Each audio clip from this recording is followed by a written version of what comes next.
Welcome to everybody, and thank you for joining us today.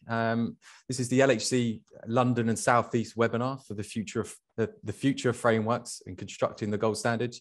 Some of you may know me already, but for those of you who don't, my name is Ethan James, and I'm the acting regional manager for the London and South East business unit at LHC. I'm currently managing the region whilst our director, Jennifer Castle, is on maternity leave. Some of you may remember Jen from some of the pre-tender engagement sessions that you did, or from some of the kind of engagement process she's had with you over the last few years.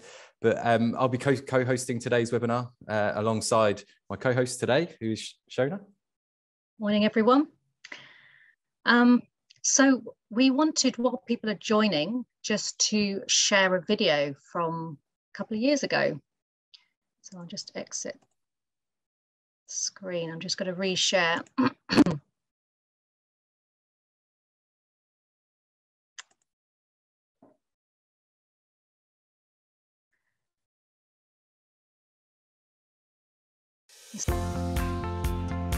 We held this at the QE2 Centre 2.5 years ago. If you do remember this, and if you spot yourself in the video, do shout in the chat box. But this was the first time I actually met with Jennifer to talk about collaboration between Southwark and LHC. And this was the last physical conference that we did. Quite interesting because both Shona and I were there at different capacities, weren't we? I was there from completely different roles.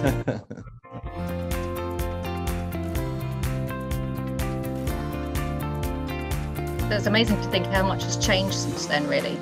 Yes, so I was at Southwark Council at the time. I represented the procurement team and was representing the regeneration team's requirements.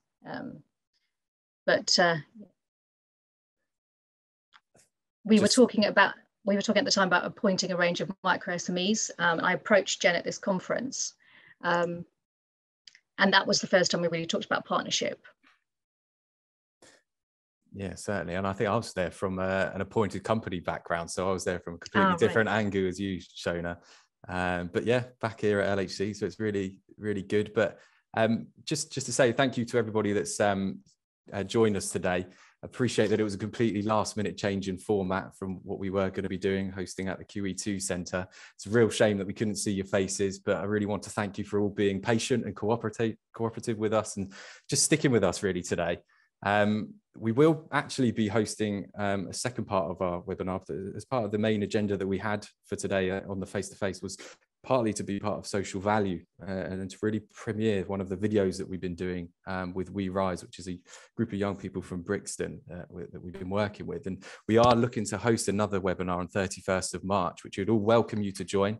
It's open to everybody to join us then. And then again, later in the year, we are actually going to be hosting another face-to-face event on the 7th of September. So again, we'd really be looking forward to have you guys there. We are just working on the agenda for that currently, but there will be notifications coming out soon, just identifying what we're going to be doing across that period. So yes, if you look out for it, look out on our communication channels.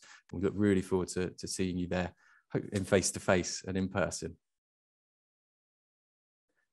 Okay, I think it might be worth now handing over to Shona, who's going to be putting the presentation back on the screen. But firstly, for those of you that are not familiar with the LHC, I know a lot of you already come across us already and are working with us already. But for the benefit of those that don't know us, we are a public sector organisation. We are a not-for-profit organisation who specialise in providing construction, refurbishment, procurement frameworks. And our aim as a business is to deliver our clients better homes, buildings, and communities by matching our clients with the best possible companies through achieving value for money and deliver their projects on time. As a business, we were established in 1966 by a group of local authorities. And across those 5 decades of being live, we've developed and shaped our service to meet our clients' evolving needs. As you can see on your screen here, LHC is made up of one group of Centre of Technical Excellence, which has a core business services, as well as a technical and procurement team who generate our frameworks that we provide. And we have 20 of those that we have, which range from off-site construction to engineer and inspection services through to windows and doors and fire safety. But we have 5 regional business units that support that the centre function, and all work in their localized regions, who are out there constantly daily trying to engage with the market, speak to the clients, speak to their local appointed companies, and really trying to push our frameworks out there to our clients. Us who we're speaking to today, Shona and I, we're actually from the London and South East business unit. You can see the in the corner of your screen. We've retained that LHC brand because of the heritage that it provides us in the region.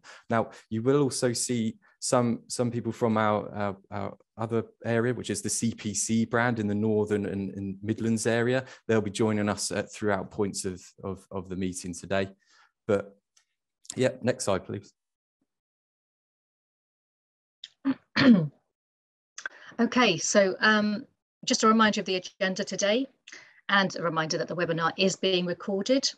So this presentation is for many of our clients, and we also have a lot of our appointed companies joining us today.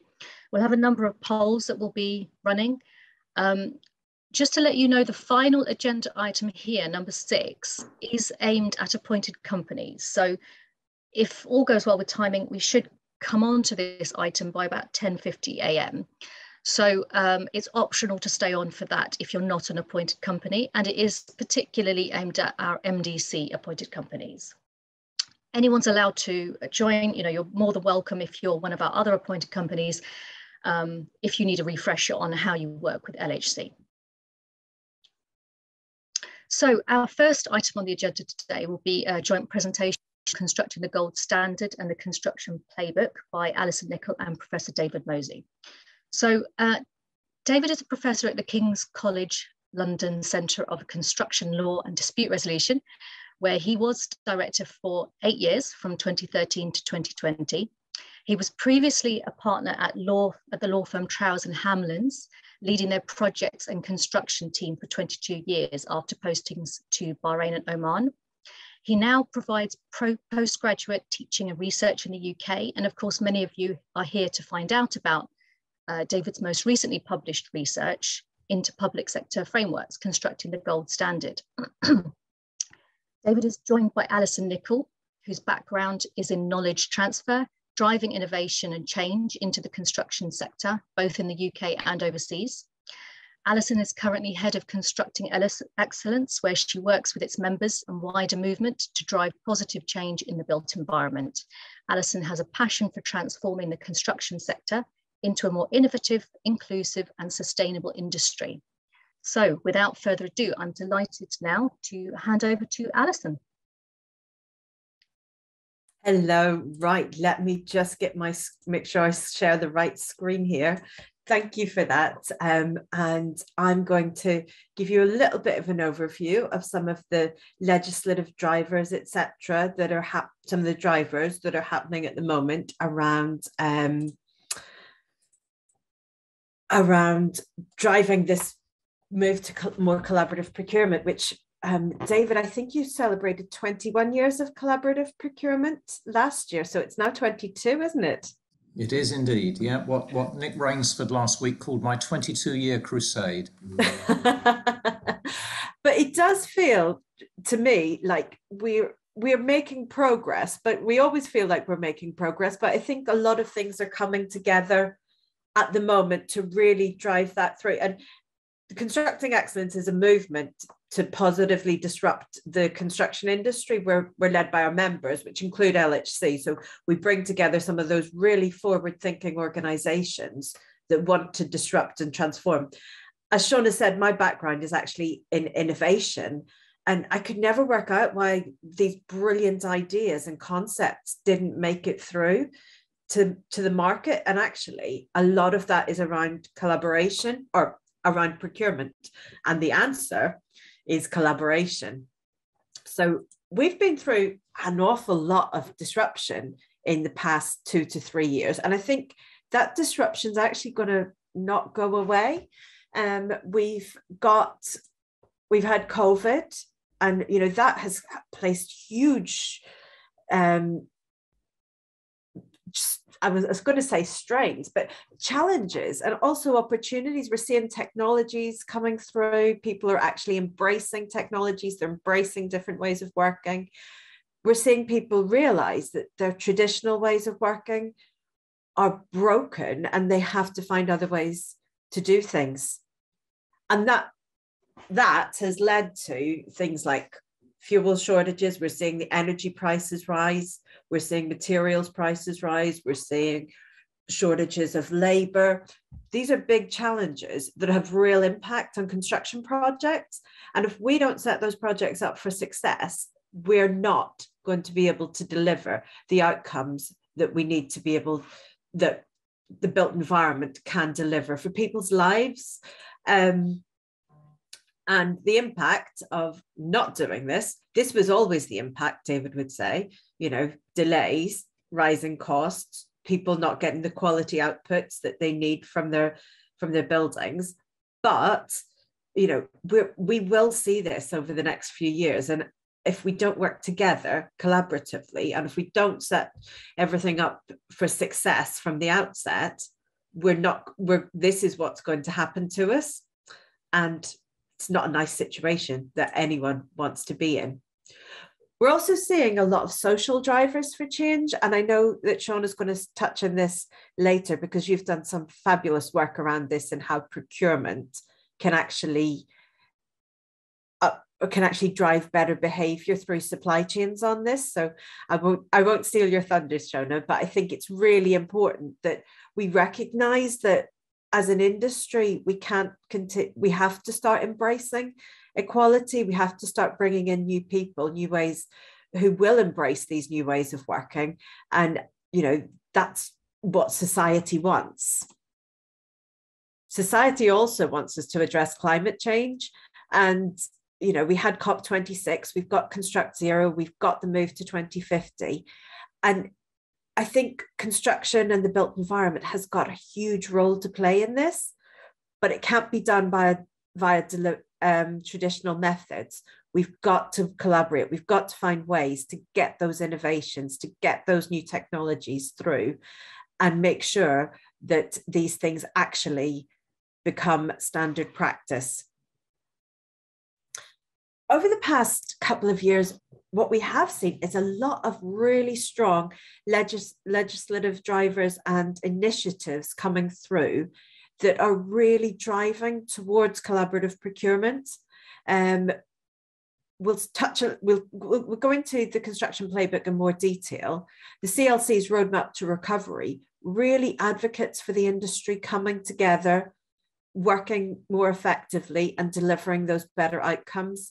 The value toolkit from the Construction Innovation Hub, that's a brilliant piece of work that we've supported very strongly, which is looking at how clients can articulate what they want and help drive that through. There's a lot of work going on at the moment, but how do those outcomes, that bigger picture piece, because we're not just building buildings, we're building the assets that society and our economy relies upon to function. We all need the built environment. We need it to be as good as possible. We've got the net zero, powering our net zero future, the government's net zero strategy. We've got the national infrastructure strategy. We've got some really interesting post-Brexit reforms of public procurement. And I think, you know, David would argue that people hid behind European procurement rules, but everything was possible. And hopefully this will drive that. And we've also got the Building Safety Bill, which, you know, David was heavily involved in the drafting of. We've the procurement guidance on that. And that points to all of this points towards collaborative procurement. It points towards how we need to work better and set projects up for success. So the construction playbook, as I mentioned, I didn't mention, there was a picture of David's gold standard there, but I'm not going to steal his thunder on that one. The construction playbook, I won't go into this in too much detail, but it takes you through a process of how to deliver projects effectively. And what you'll notice from this diagram is the actual delivery of the project is a pretty small part of it. What this is focused on is the upfront, getting it right from the outset. And so there's a lot more around defining, a lot more around the process of publicizing, selecting, evaluating, and award, etc. So this is really about how do you not rush into delivering those projects? How do you deliver? How do you make sure that you're doing the right thing and you're setting your supply chain up to deliver it effectively? So some of the key points coming out of this is pretty much what I'm guessing LHC would have been doing anyhow.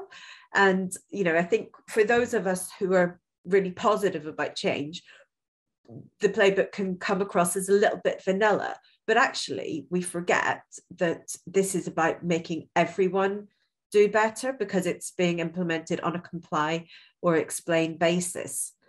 So it's about setting clear and appropriate outcome-based specifications. So it's looking at what you want the asset to deliver, not how you want it to be delivered. So leaving it up to the supply chain so that there is room for that innovation to come through, which was my background, is very positive because, you know, if you're too specific, it won't come through. Longer term contracting across portfolios, and that's where frameworks really do come into their own in terms of creating those long-term relationships. Standardization, MMC, win-win contracting arrangements with that incentivize better outcomes. Again, I'm sure we're going to touch on that throughout the day. Strengthening financial assessment of suppliers, so making sure that you plan for when things might go wrong, but hope that they don't, and increasing the speed of that end-to-end project management and delivery by doing things better. So the playbook is really, really positive about frameworks. I was looking this morning, there's 48 mentions in the playbook of framework, but that includes the BIM framework. But I'd say about half of them actually relate to frameworks. And it's very positive about effective frameworks. And we know that not all frameworks are created equally, and it advocates for the creation of that gold standard. And that's where I'm going to hand over to Professor David Mosey, who's going to take you through that gold standard.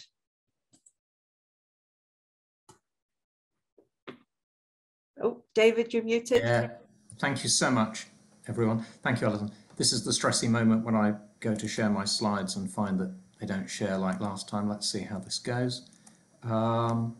Is that coming to life? Yes. Good. Thank you.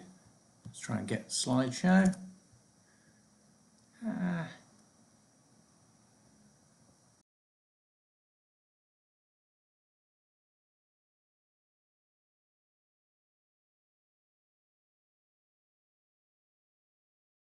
Right. Okay. Here we go. Alison, thank you so much, and Shona and Ethan, thank you very much for inviting me to speak. So I've worked on collaborative frameworks for indeed 22 years, and I've seen how well they function in the local government sector, in the housing sector, and indeed in central government. They are very different to conventional frameworks that are just seen as administrative vehicles, and you'll hear later this morning from Shona a really interesting example of how LHC have stretched the boundaries of what you can do with a framework in order to deliver some really interesting objectives. I'm going to talk to you about an appointment that I had from the government in the wonderful way of government, free of charge, of course, to spend a year of my life constructing the gold standard. I was very keen on this because it's an independent role. People now seem to see me as some kind of government spokesperson. On the contrary, this was me coming up with 24 recommendations for, as Alison said, gold standard frameworks based on consultation with 120 organisations, including LHC, and no doubt including others on this call. So I did my best. It is available online. I really hope you will read it because it's pretty readable as these things go. And what they wanted me to do, because they were worried that frameworks weren't delivering results. They wanted me to come up with the components of a gold standard against which clients and suppliers could measure frameworks. They were worried about frameworks over-promising and not actually having the machinery to deliver. And they were worried about all sorts of other issues that that indeed proved to be genuine worries. They wanted me to come up with standard contract terms to support the new gold standard, so that was very clear, and also training packages to enable early adoption. So I attempted to do that, and in December the government published my report. I won't go through the gestation period, but by God, it took a long time and was not easy, but they published, and not only published, they confirmed they were going to adopt and apply all my recommendations, and they gave this very good quote to say that the gold standard will make sure that vital public sector developments have rigorous measures in place to make sure public money is well spent and that projects are delivered successfully. So that was great. And I suppose the question is why? Why was that needed? And I put it in these terms. As Alison rightly said, people come up with brilliant ideas and they get lost. And we do, project by project, sit in this Groundhog Day of missed opportunities and lost learning. Everybody holds their information close. Everybody is suspicious of everyone else. No doubt you would say fueled by lawyers, but I would also say fueled by people having this adversarial defensive mentality. And frameworks can offer the best bet for cutting through that. But they're not perfect. And one of the things I learned from review contributors were not only their ideas for the future, but also their concerns for the present. And they were saying, and this goes to advisors, people always, professional advisors, lawyers, procurement advisors always say, oh, this is what the client wanted. I think advisors need to wake up and smell the coffee. They can't just say they're following orders. They have to do new things and have the courage to do new things. So this procurement of speculative frameworks that inflate pipelines of work costs a fortune for clients. I mean, bidders, the average bid cost, £247,000 for contractors, £135,000 for consultants, up to £1 million in each case, means that all that money gets recovered from the client who actually awards you the work, maybe on a 1 in 4 basis, if you're lucky, before you deliver any value. So huge wasted money. This notion of it's just a quick fix, it's just a port of convenience, this lack of consistency and fairness, and lack of an intelligent value-based approach to selection and evaluation and award and measurement. These things we're all aware of, but they were endorsed and confirmed across the piece. And then you get clients popping in and out of frameworks, spot purchasing, not really buying into or sharing their experience. So if we think we're going to learn from frameworks, we're not going to learn through those practices. It may seem clever just to sort of grab a convenient framework, get your project done and go away, but you're missing opportunities. Nobody is learning from this, and really we're not achieving the improved economic or social or environmental value we need. So what we want is the thing that some of our clients and suppliers don't do, which is committing to contractual arrangements, not just options, not just vague objectives, contractual arrangements that integrate client needs, supplier investment, supply chain contributions, and that there's a big issue around SMEs and micro SMEs that Shona will touch on, as will I, and a collaborative approach to risk management, not just the dumping overboard of the things that worry. The approach taken, from a lawyer, I didn't go on and on about contracts. This report learned from, as I say, 120 contributors. And I looked at this 4 eyes approach of intention, information, integration, incentivization. And what I was trying to say was, look, it isn't a box ticking thing. Don't come back to me and say, oh yeah, we're all gold standard, nothing to see here. Look at how strategies are set out. Is there an honest and clear statement of intention? Because those who inflate frameworks are not being honest. Is procurement used to exchange maximum information by clients and providers, and in return by providers? Are contracts used to integrate and glue a team together? Because there isn't any other glue. You might all get on and do the right thing, but if you've actually committed to it, you're going to do it with more confidence. And does management incentivize the right behaviours?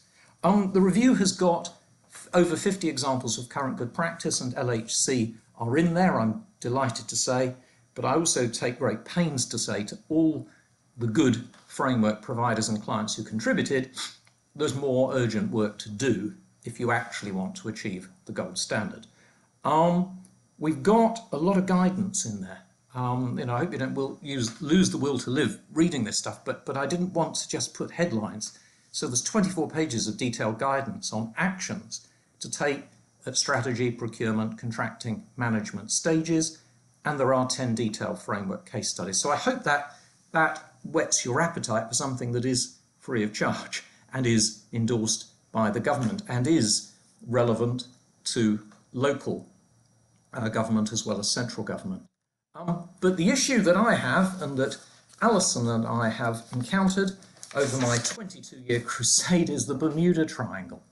We have idealistic notions of collaboration. We talk in highfalutin terms. If only people behaved in good faith and were nice to each other, blah, blah, blah, which usually means you change your behaviours and I'll stay exactly the same. And then there's this underlying cynicism. Oh, nothing will change. People are all horrible. I can't trust them. And the third thing is nothing happens. So you've got the Bermuda Triangle of idealistic debate, cynical criticism, and unrealised good intentions. And we can't be doing with that. We just can't go on this way when the evidence shows, as Alison rightly said, that a collaborative approach properly structured is the way forward, not just a nice-to-have option. So what have we got? We've got, as Alison rightly said, a comply or explain approach. This is not just guidance. It is a requirement that we do what we've all signed up to. There's an extraordinary level of support for the gold standard. I'm harvesting these emails and articles and LinkedIn comments. So I don't think it's top-down ordering. I think it is something that people say, yeah, we'll do it if everyone else does. There is now the ability to use these criteria in the recommendations, 24 of them, and I'm numbering them, as you can see, to compare what's on offer. And then there are some priorities. Priority, I think, building safety, massive issue, net zero carbon, massive issue, but also dealing with the industry in the right way, in the establishment of fair returns, equitable risk treatment, proper rewards for actual results.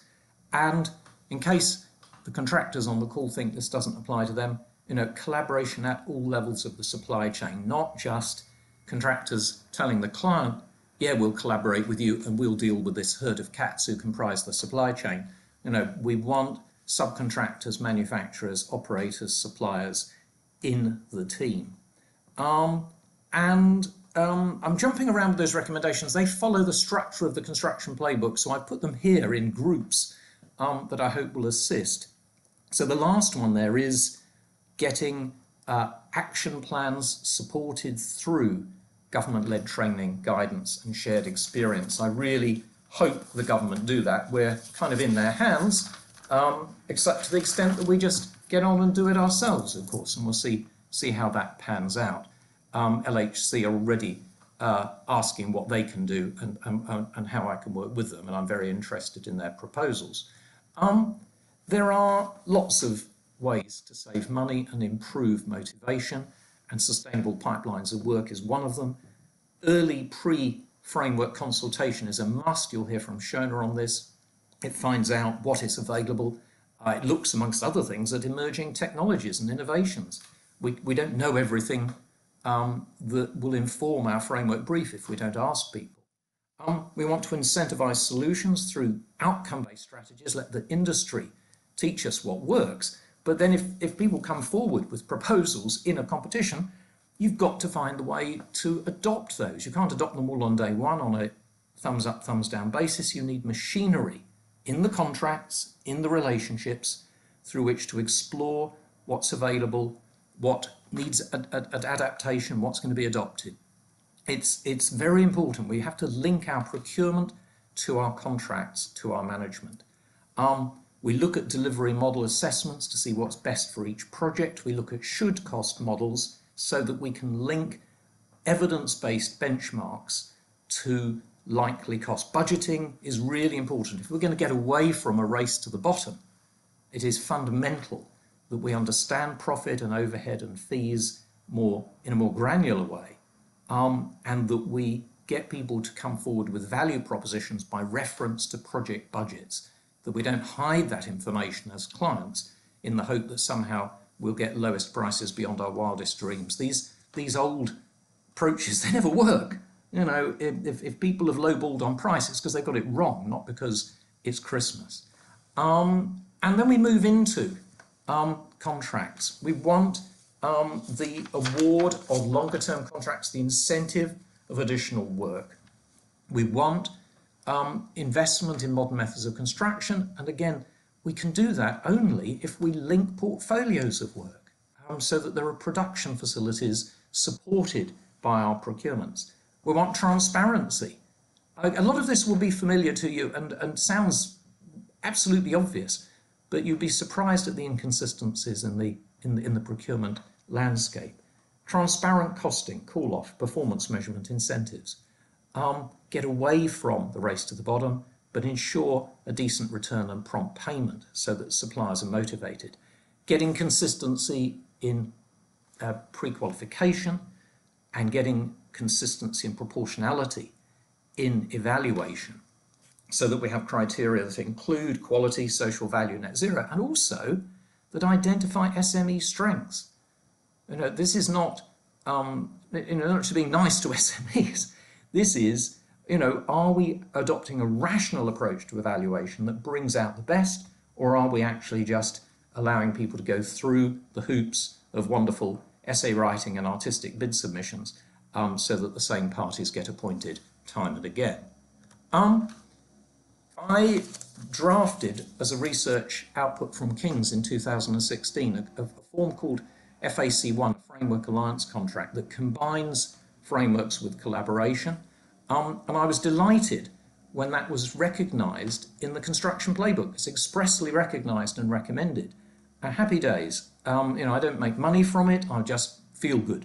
But it does, not surprisingly, feature in constructing the gold standard because it's the only standard form that does the things that we've been talking about. So I'm building on a construction playbook recommendation to rationalise what should be done with this FAC1. It's only a standard form starting point, but it means that people don't put their efforts into reinventing the wheel with another bespoke agreement full of definitions and termination clauses. And they actually go into a multi-party structure that draws everybody into a community. It talks about supply chain collaboration, which is not just a buzzword, it is a system. And it goes back 8 years now. And for local government, for everybody from Southwark on this call, and indeed every other LHC client, please look at that stuff because it enables you at each tier of the supply chain, without going through another public procurement, to rework relationships and appointments to get the best out of the local and regional suppliers and to convert social value into actions. It talks about the golden thread. Again, another buzzword, but in a post-Grenfell world, we cannot not have digital asset information across the whole life of a project, and we need an integrator for that, and a Framework Alliance contract does that job. We have vast amount of evidence of how to improve value through bringing contractors and specialists in early on each project, and if you can do that at a strategic level through frameworks, the evidence is that you get even more good value. So there is the multi-party contract, and there is this theme that you just can't get anywhere if you see the contract as some boring thing off to one side and you set out beautiful objectives that aren't converted into real commitments. It will just invite misunderstanding or delay or people forgetting what it was they promised in the first place. The evidence are trial projects. The trial project framework alliances, for example, Hackney and Haringey on housing, for example, Surrey on highways, showed an average of 18.5% agreed savings through collaborative working and measurable improvements in quality, safety, social and environmental value. This is not idle boasting. These were audited. We really do need to listen to the evidence and not worry about doing something a bit different. And I'm delighted to say this FAC form that I've touched upon is being used by LHC on all of its frameworks, as well as on a range of central government departments that I mentioned there. That 57 billion is, in 6 years pretty good, but it's actually only part of the picture. The overall, and I try and keep tabs on this, the overall use of this contract by local government, by housing associations, by framework providers is closer to 90 billion in terms of what has been captured. So to me, it's a no-brainer. I really hope that there'll be wider adoption of FAC1, but what I'm really interested in is what LHC can do with it, because they're an experienced user of that form. And then we go to management, and this is really important because you set up frameworks, you set up framework contracts, you go through a lot of trouble to get the right parties, to get their proposals, to get them motivated, but you're in the hands of the framework managers. You can't see them just as administrators. They are the strategic drivers of improved value. They are, to me, the forgotten profession. And they have the ability, on a consensual basis, to work with the suppliers and the client base, multiple parties, to convert framework objectives into actions and create timetables that deliver improved value. So there needs to be investment in framework management. The world needs to be persuaded that the managers are doing the right job with the right attitude, because otherwise they can become very cold administrators and can suck the air out of what has been set up. We need managers who look at risk as something to be managed jointly through shared information, and who use early warning systems, not to catch people out because they've admitted there's a problem, but to help them resolve their issues. And this operates at strategic as well as project level, and it certainly operates if someone's in financial distress. We're not immune to the ups and downs of a volatile market, and Alison has touched on this, and she has daily experience of it. You don't want businesses to go bust. If they're in difficulty, there are many different things you can do in moderating their workflow and supporting them. And if we have a community of suppliers, they should not only look out for themselves. And in addition to management, we want joint decision making. If this is a proper community, if we are trying to treat people well, the core group joint decision making process is the way that you adopt new ideas, explore them, share intellectual property within the agreed limits, and deal with the problems that arise. So all of this, I've given the numbers, they're all specific recommendations in this Constructing the Gold Standard report. And as I say, I didn't know when I wrote this stuff and consulted on it what the government would say about it. My world during the latter part of last year was a matter of persuading an ever-changing variety of civil servants and politicians that this was the right thing to do. And when they published it on the last day of Parliament before Christmas, I was very relieved. But if we think this is all just nice to have, can I just remind you about net zero carbon, which is now, I think, on everybody's mind every day. The construction playbook cut to the chase on this. It was very clear that it expects, on a comply or explain basis, strategies and plans for achieving our agreed targets under what is called an overarching sustainability framework. And it expects systems and processes, not just objectives, not just headlines, not just protocols, actual systems and processes to ensure that projects and programs deliver. It recognises solutions put forward by potential suppliers. As I say, you do that in competition and then you've got to find a way to adopt them. But it expects them to look at a whole life approach through a whole life carbon assessment. And coming back to the thrust of today's later discussions, it recognises time and again the role of SMEs, the insights they have into modern methods of construction, into innovative technologies, and a whole range of ways to minimise the greenhouse gas footprint of the proposed solutions across the life cycle. And all of that will only work through collaborative frameworks. There isn't some other solution. We're not choosing things off a menu in a restaurant.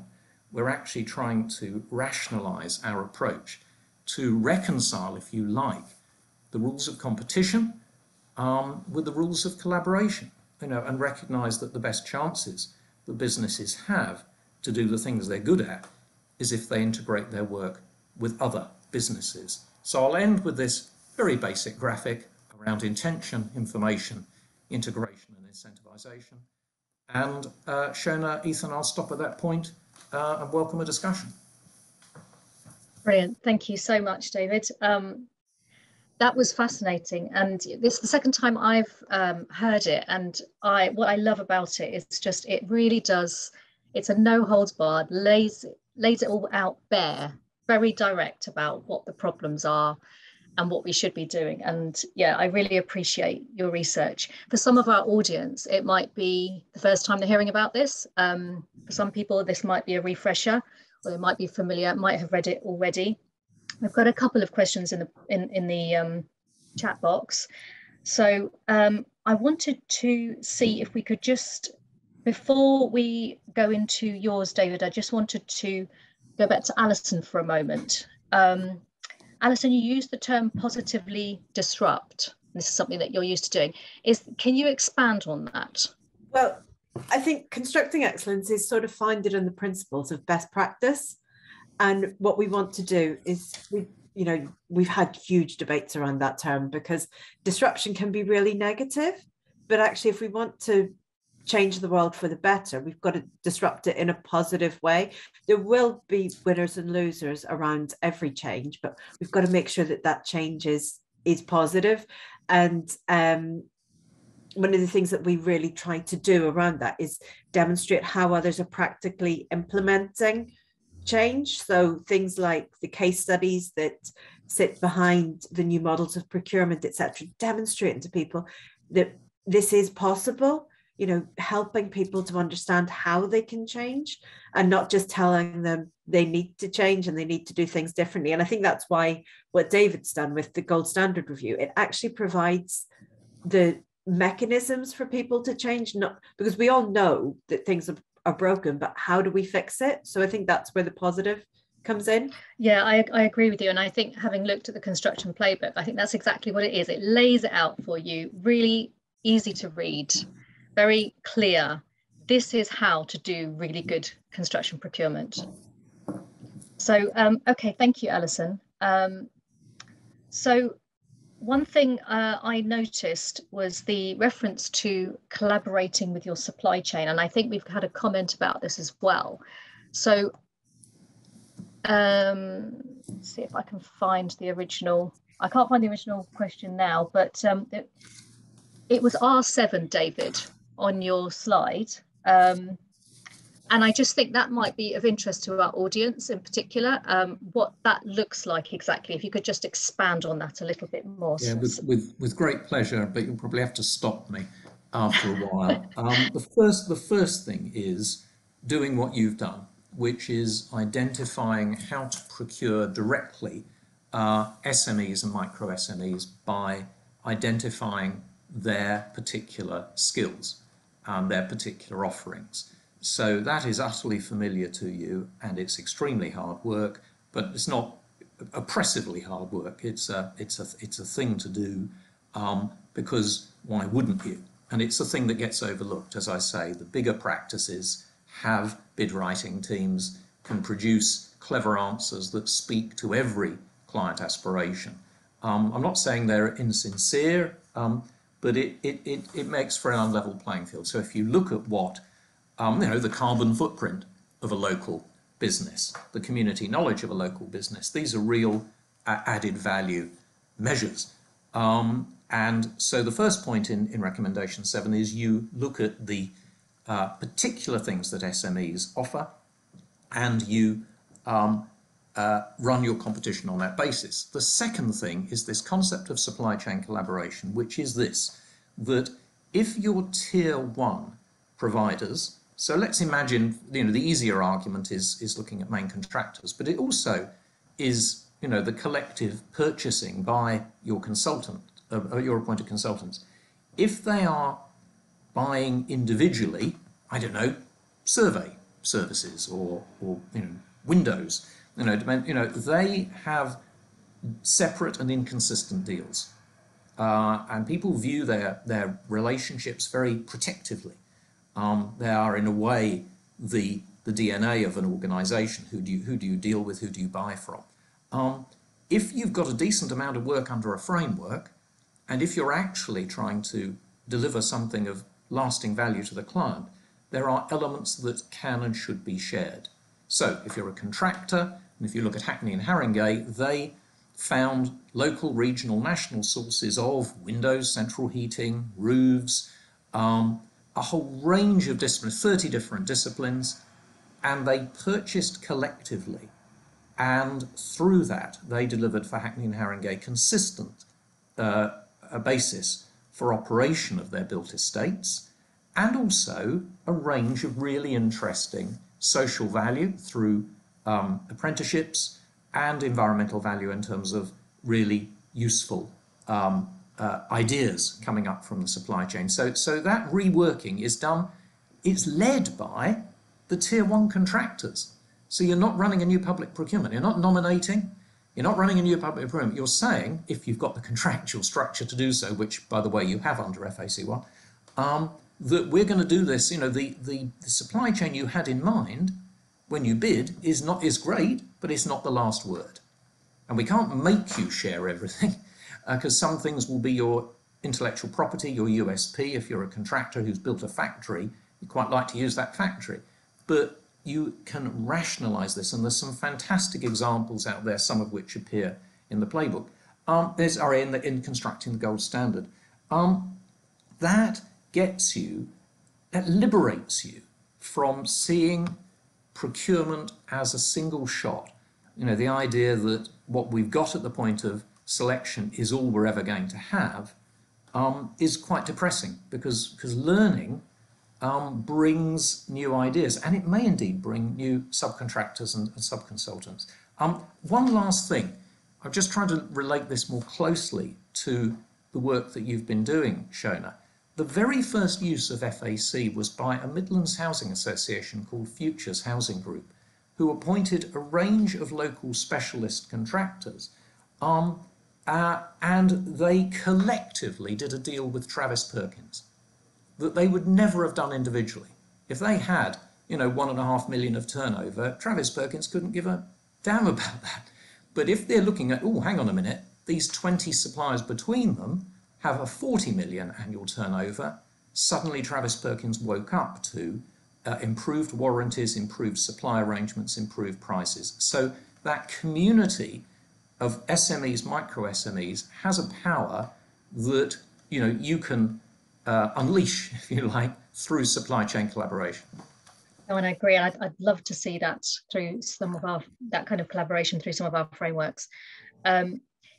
Just one point, about the FAC1. Can you just expand a little bit on how it is that the FAC1 facilitates that type of collaboration before we move on to another question? Absolutely. Firstly, it sets out shared objectives and success measures. So it's aligning everybody's interests to remind them of the strategy of the client or clients and the measures of that success. So people want that to succeed. Then it defines improved value, and with a requirement to come forward with ideas. And by the way, one element of that uniquely is a definition of sustainability that includes net zero carbon. That's baked into the standard form. Then it creates a timetable that the core group and the alliance manager have to agree for doing things, and it includes in the example of those activities a series of activities under clause 6.3 to be specific, of jointly reviewing current supply chains, the ones that were put forward or in the minds of the appointed companies, exploring the potential for improvement, agreeing either a renegotiation or a subcontract tender, and collating the responses and the outcomes into new supply chain arrangements. It doesn't suggest that you dive into and rework everybody's subcontract and everybody's supply contract. What it does is create an overarching back-to-back arrangement, if you like, for strategic supply chain appointments. So that's my best summary. Oddly enough, some government guidance from 2014, which is online, walks through that process. It's just that and gives case studies. But that is, as long as you can escape from the binary distinction between things chosen privately by the supplier and things nominated by the client, and recognise that there's this middle road, once you get past that, it is a very liberating and creative process that the parties can commit to. Great, thank you. I just want to take one of the questions that's come through.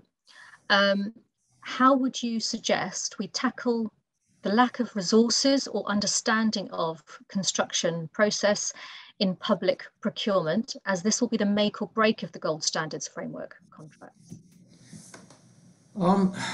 Really? I don't know. I think you need leadership. I'm well aware of resources being stripped out. And I'm as annoyed about it as anyone else. But I keep identifying leaders in local government and in the wider public sector who want to do something differently. That's what's required. People who've got the guts to actually do something. I have a thing in the gold standard. I had a go at advisors. I can have another go at advisors. Advisors can scare people out of doing anything by saying, "Oh, look at the regulations. Oh, you wanted to transfer the risk. What you want is one of those nice single-stage design and build following a lowest price." Yeah, sure, you can talk people out of doing anything interesting. The leaders in the public sector, stop thinking about that fear and say, hang on a minute, where's the evidence for this always going wrong when you do something different? And what I've got there is essentially the accumulation of 20 years evidence of it going very right when you do something different. Yeah. So I think how do you address it? You recognise, well, firstly, you search for leaders and hope they're there, and you support them. And I think the industry can respond with expertise if you allow it. And you don't need that to be, sort of triple checked by public sector resources. But I mean, that's a big question, because you could then ask me a question around, clerks of works and awful social housing disasters. I'm not giving some bland response on public sector resources. I'm just saying where it is limited, and we have to deal with that. An energetic leading person who follows through from strategy to management is gold dust. Great, thank you. One more question from me, and this might be for either Alison or David. I'm going to put it out there that collaboration, whilst we're, that's the theme of today, and we really believe in it. And actually, most of my career has been involved in collaborative projects in procurement. But collaboration is tough, and it's not for everyone. What do you think? Hardest game in the world, to quote the Fast Show. It is undoubtedly the hardest game in the world, but enormously rewarding. I'd let Alison speak to this. I think it is tough, and it's people think, oh, collaboration, that's all warm and fuzzy, but it's not. It actually requires people to behave differently.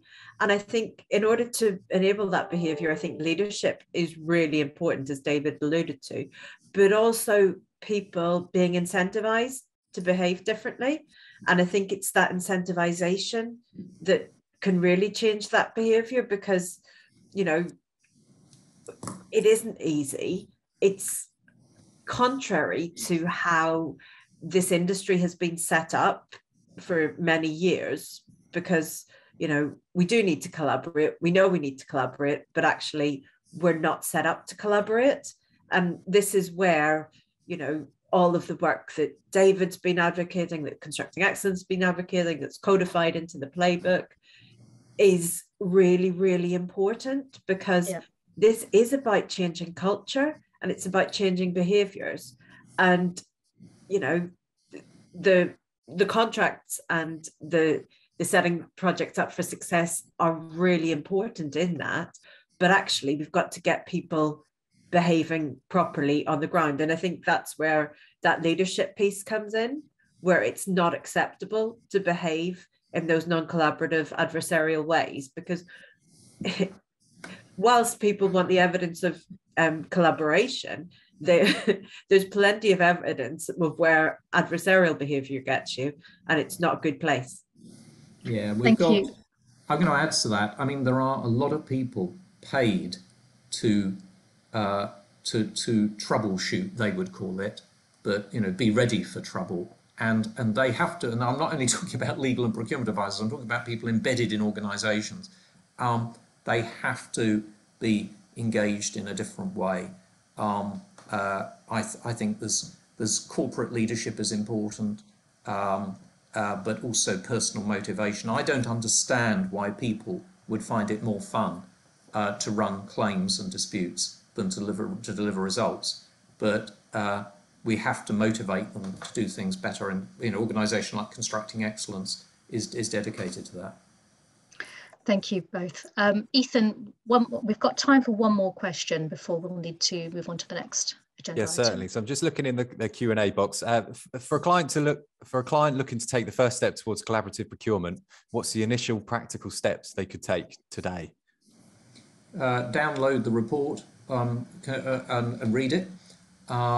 It is there. The recommendations are at the front, so you've got clarity on how to think in the ways I've just described, and people have to do that. They always, you forgive me saying this, people always want something simplified, conveyed in a webinar, conveyed in this way, conveyed in that way, and then they say, well, that looks a bit too simple. I don't think that makes sense. This is 135 pages. You don't have to read all of them, but you're clear on the case studies, you're clear on the examples of what other people have achieved, and you're clear on the recommendations. And the notion of connecting people to other people, organisations to other organisations, projects to other projects is, to my mind, fundamental. And when people say, but I've only got the one project, well, think how much better it would be if you connected it to other projects through an intelligent framework. So, it's predictable because I've just got this thing out into the world. But please look at it. And then, if you've got any questions, email me. Yeah.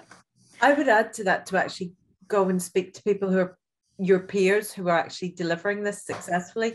There's a whole network of people who are champions of this, and they really do want to share that best practice and help people.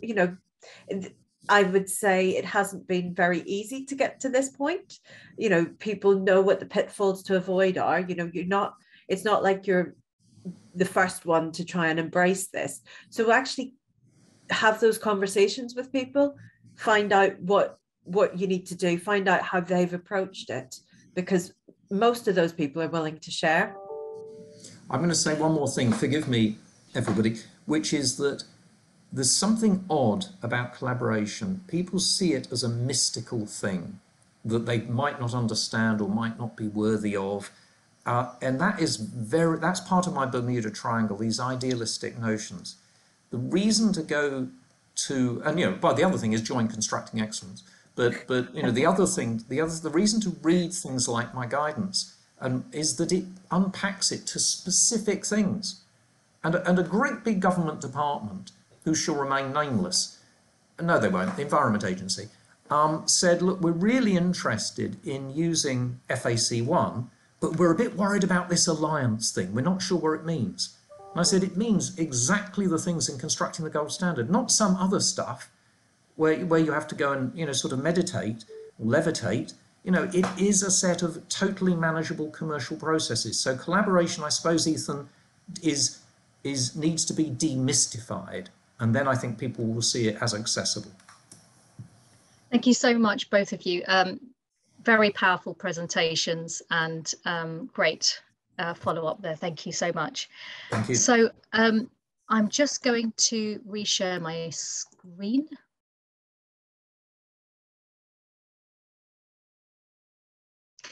And we now are going to ask the audience to respond to a poll that we've got. So I think that was a very powerful presentation. So you have all who have joined us today seen this presentation on the policies and best practice. You've had an overview of the latest in recommendations in construction and construction procurement. So our question to you, the audience, is what is the biggest internal hurdle you believe you might face in implementing this guidance? And this is an anonymous survey. So I'll give you a few moments to decide.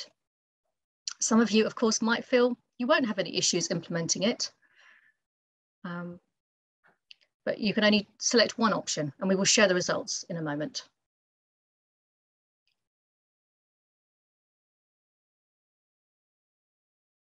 Okay. So I'm predicting it could it be leadership buy-in? What do you think, Ethan? Yeah, I think I'm on the same thing as you, Shona. I think it might be that too. Yeah, let's see what the results are. David, would you like to end the poll and share the results? Oh wow. Ah, Just interesting. ahead. Fairly evenly spread, actually. And quite a number that feel that there are no issues implementing it. So that's really encouraging, because yes, we all, there are going to be some challenges, but it's great to keep having some examples of good practice. One more question. Yeah. So, oh, sorry. Are you going to do this one? Oh yeah, go for it. Yeah. Yeah. So which will you find the most challenging of the key construction playbook policies in your organization? So again, this one's going to be anonymous. There's a lot to select from, but this one is a multiple selection choice. So just give you. So if you know the construction playbook, you might know that there's actually 14 key recommendations, but we've just condensed it down into 10 for the poll.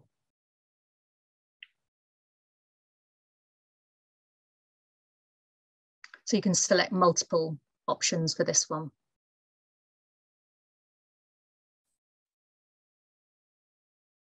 So I would say it's a bit harder to predict what will be the response here, isn't it? But it's still interesting.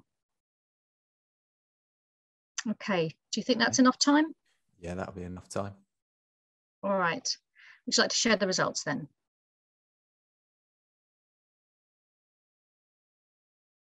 Interesting. Okay. Well, I did not expect early supply chain involvement to be second highest, I have to say, because that is something I've always done in my role as in procurement. I've always made sure we do get that early engagement with the market. But commercial pipelines. Yeah, and then risk allocation, payment and pricing comes in at the end, just at the bottom. It's probably no surprise actually that commercial pipelines is first. Yeah, that's probably no surprise. Okay, great. Brilliant. All right, thank you very much, everyone.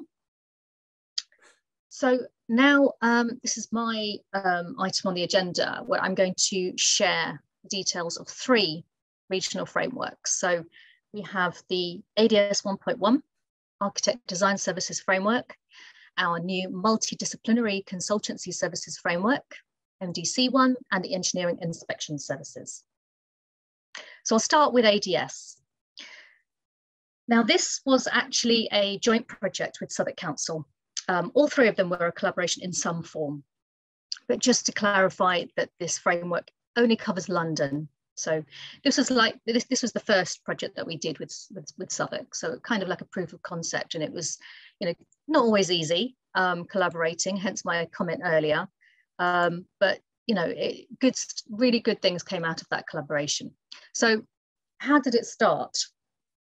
So this is Southwark. So Southwark had a vision a couple of years ago that they wanted to encourage the most talented and emerging designers that really brought innovation to urban planning. But plus they also had their Fairer Futures commitments and wanted sort of more sustainable living in their borough. They also had a requirement for a diverse supply chain, local supply chain, and a clear need and a pipeline of work. LHC, us, we had a gap in our portfolio, and there was a clear need for an architect services framework. We did want to collaborate And we wanted to share resource. So we knew that Southwark didn't really have the resource to deliver this in a short space of time. So we knew Southwark wanted to access architects that weren't on other frameworks, as well as the traditional architects. They wanted to access micro SMEs and SMEs from diverse backgrounds. They wanted architects who knew how to engage with hard to reach and diverse communities, but it had to be very much design and innovation focused. They wanted it to be accessible. They didn't want to disadvantage less experienced bid writers. And the criteria should be in proportion with the real market and real risks. So what I heard was micro SMEs, emerging talent, diverse talent. And what I got from that was, well, actually, there's a lot of arbitrary thresholds that don't really reflect the market. Sometimes public sector asks for track record requirements that really aren't appropriate, or there's too much essay writing. There's not enough focus on innovation, too much on have they built exactly what I want built now before, ×3. Too much on that. So we got a lot of this from the market engagement that we undertook. So we looked at what specialisms did we want. So we started with these 6 areas, fairly typical ways of categorizing different types of architecture. Then we looked at, well, actually, is that going to capture enough micro SMEs? And we concluded that we really needed a lot 7 that reserved spaces for micro SMEs specifically. So you could only apply to lot 7 if you had a turnover of under 2 million. So what we also looked at was case studies, and we recognized that 3 was too many. That again didn't really reflect the market. So to get one construction scheme designed and then completed within a 3-year period is quite a big ask, but to 3 is just unrealistic. So we extended the period of time that case studies were accepted for, so to 7 years. We said, actually, why does it have to be in the UK? Why does it have to be in public sector? It's more about demonstrating design principles and how you worked with the client, how you met the brief, and how you engage with the local community. We looked at value bands. So we decided we didn't need value bands for all of the lots. We could see that they were too restrictive. So we did apply them to the lots 2, 3, and 4, where we knew we would see more work coming through. And then we looked at, well, can we make sure we get the levels right? So we've got a 0 to 5 million. We've got a 5 to 20 as the second value band, which overlaps with the third, which is a 10 million plus. So that was our way of just trying to avoid it being too restrictive for our clients. So I touched on experience and how we assess that. So we also tried to strip it back, really use architect language, design principles. We asked for, in some cases, it was 1 case study, or in some cases 2. And for some, we accepted an unbuilt scheme. So how could we be fair to those who weren't experienced in bidding? Well, this is where the structured interview that we undertook came into play. So we spent many hours interviewing every single one of our lot 7 bidders. And this was really important in giving them a platform, allowing them to really showcase what they brought. And we were absolutely blown away by some of the work that these architects were doing.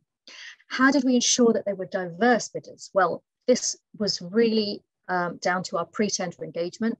We had to reach out to some of the minority networks that are out there that are doing some amazing work. And we had to take a lot of time really getting feedback from the market, really getting to know individual architect practices.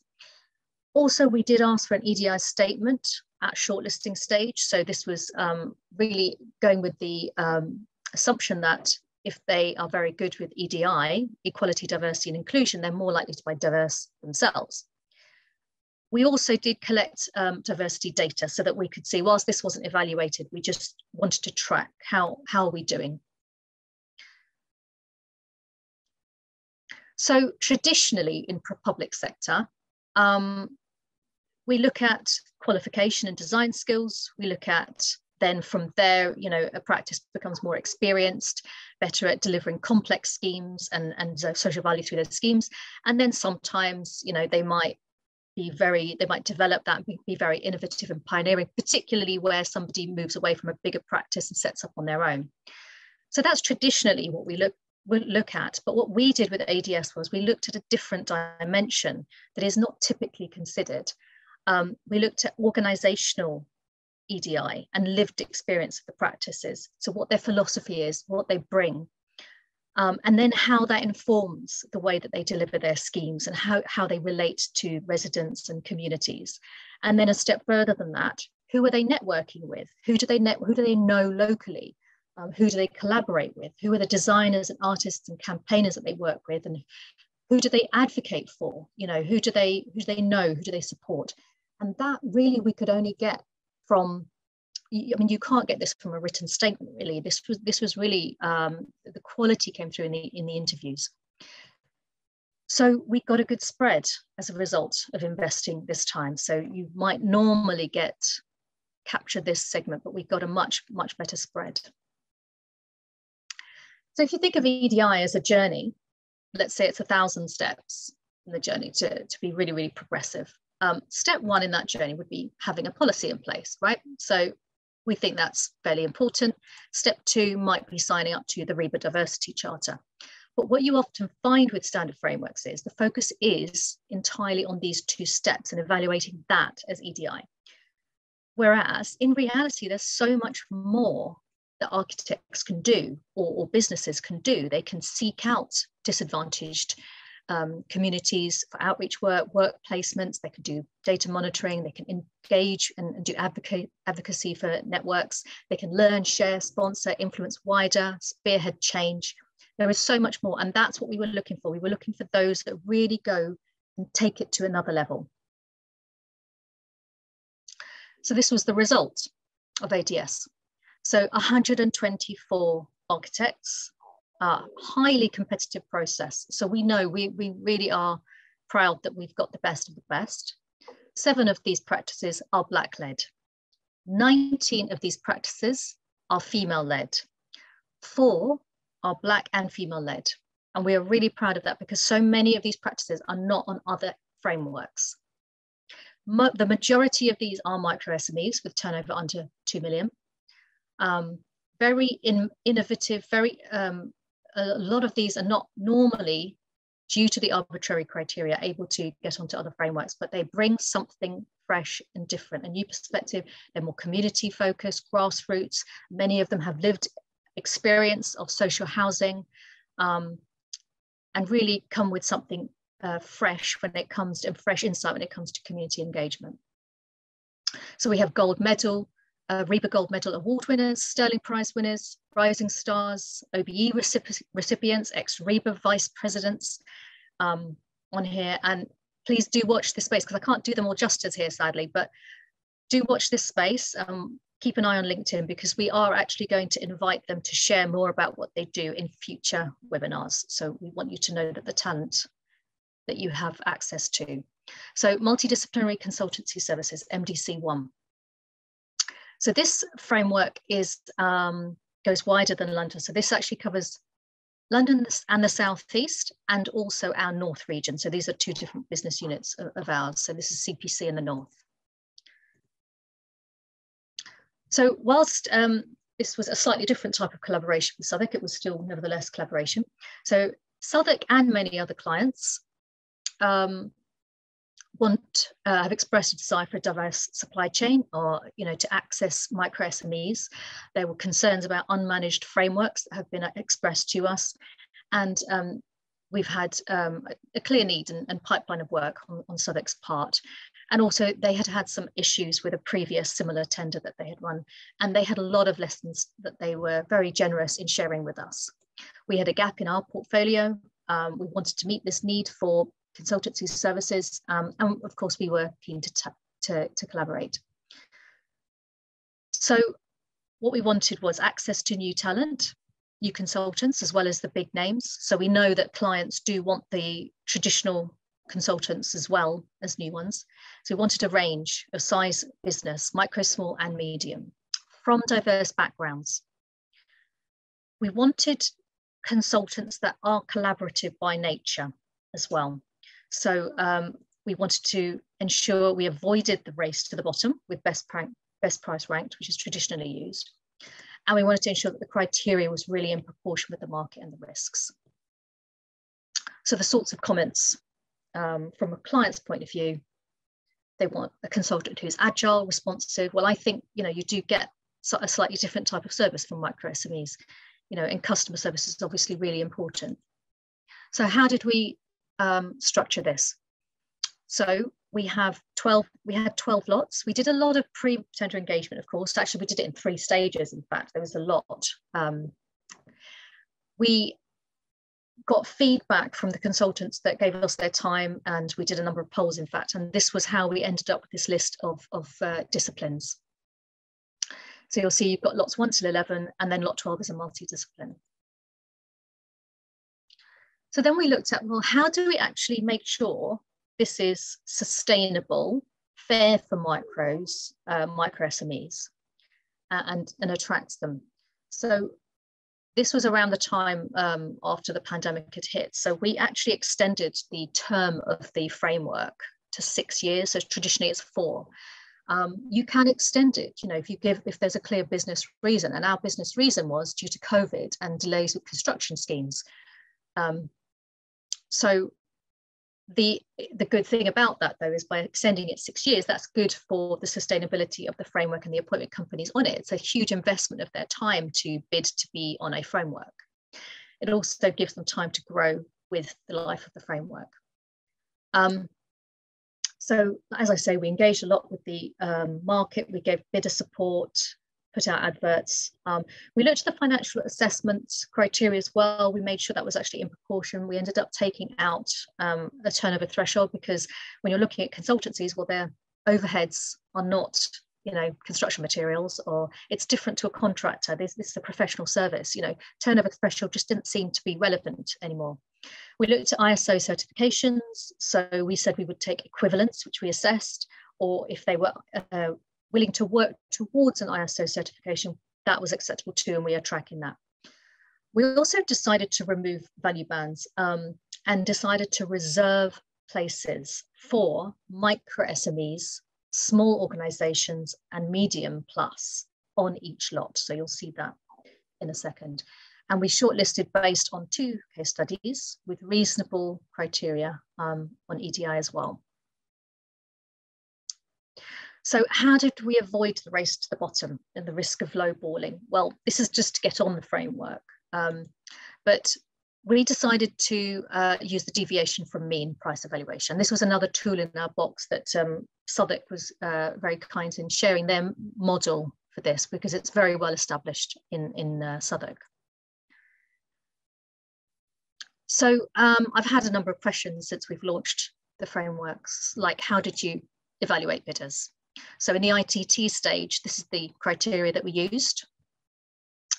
So what's different about this? So you'll see some familiar criteria, but you'll see it's got an item, there's an item here, collaboration. There was also social value. So we have social value KPIs, and we assessed how they would deliver those. And we also had 3 scenario questions. So we took real life scenario questions, scenario situations. And again, that's Southwark helped us with. 70% quality, 30% price. So you might want to know which one of the consultants are local to you. So we can give you that information. So we have a tool that allows us to map where our suppliers are. I get asked, how do I shortlist to a smaller selection for mini competition? So the answer to that, the short answer would be just get in touch with us as early as possible. We can talk that through with you, but basically it's to provide as much information as possible. Consider whether you might have criteria that narrows the competition down, like certain qualifications, but do ensure that you're looking forward, looking at current skill set and looking forward rather than retesting experience, which can sometimes be a mistake. Can you direct award? Yes, is the short answer. You can. There's different ways that we can do that. So again, just have a chat with us. Most of the time it's possible to direct award, 9 times out of 10. How was social value evaluated? So it was based on the bidder's ability to deliver our social value framework KPIs. So this is the table of KPIs.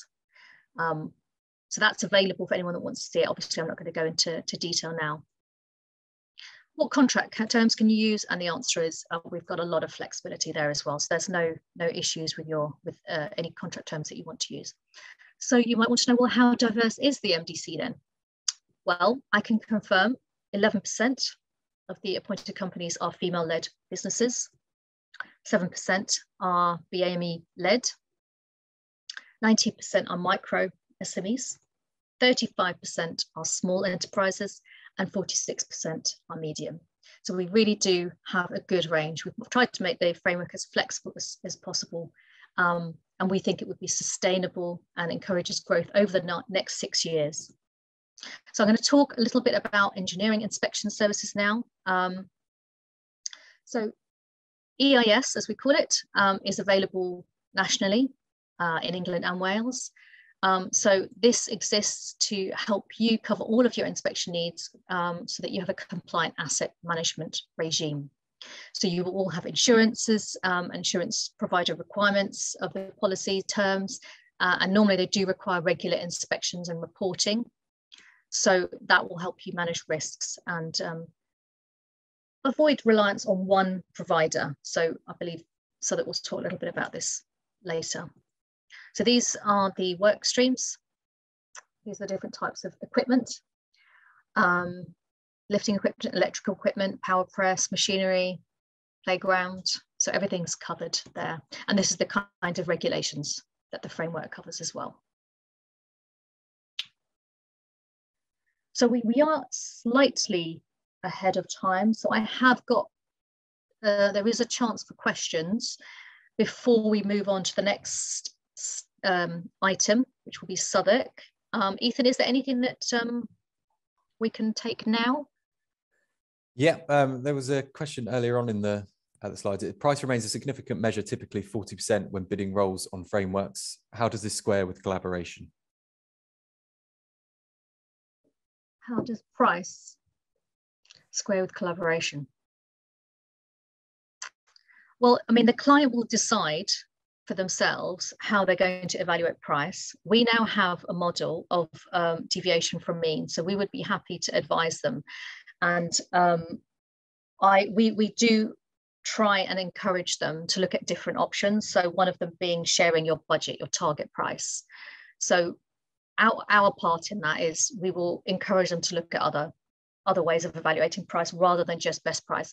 My experience is quite often when best price rank is used, I get a disappointed stakeholder that's the result is not exactly what they thought it was going to be, because even when it's only 30%, sometimes it's the price that wings it. So yeah, we will do as much as we can to encourage other ways of evaluating price.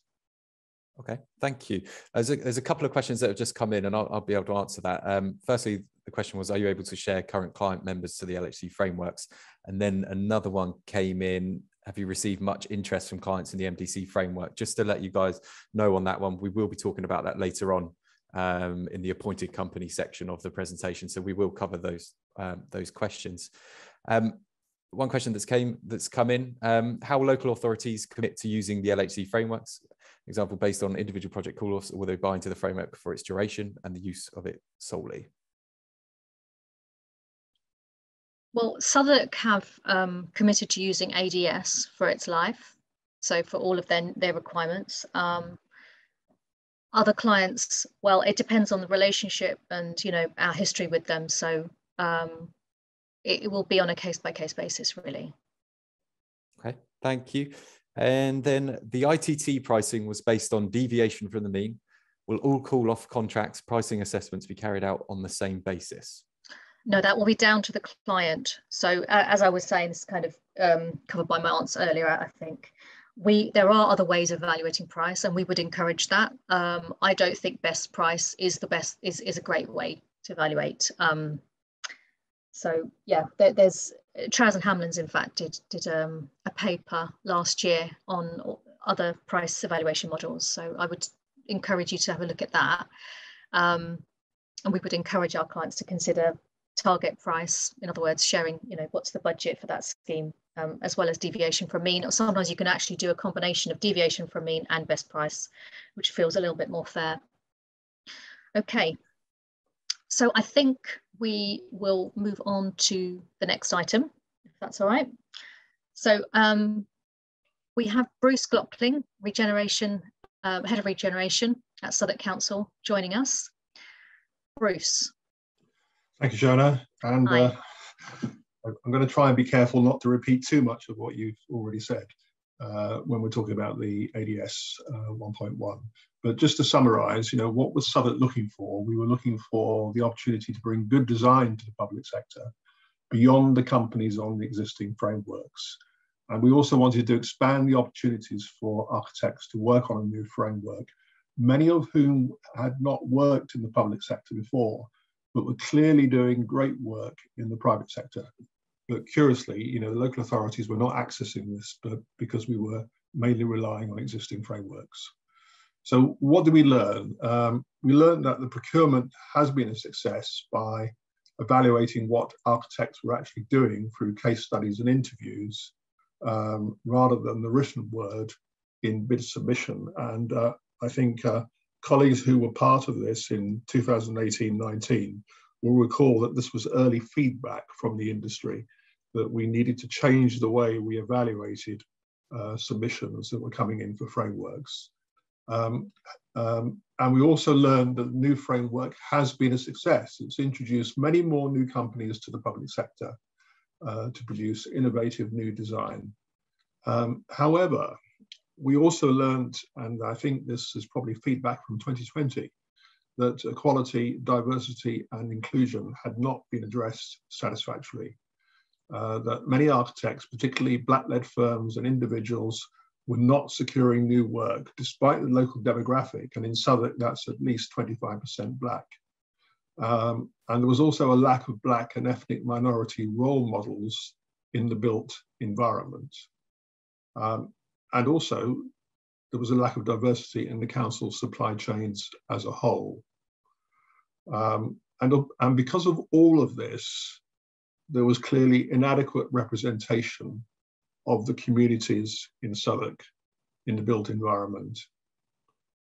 I think everybody realizes that architecture has always been an exclusive profession, with the door seemingly closed to smaller or more diverse practices. So it was no mean feat to try and address this. And any success clearly has the potential to be impactful across the whole profession. And I think we've already begun to see this in the submissions that we've had for our recent tenders in the last year.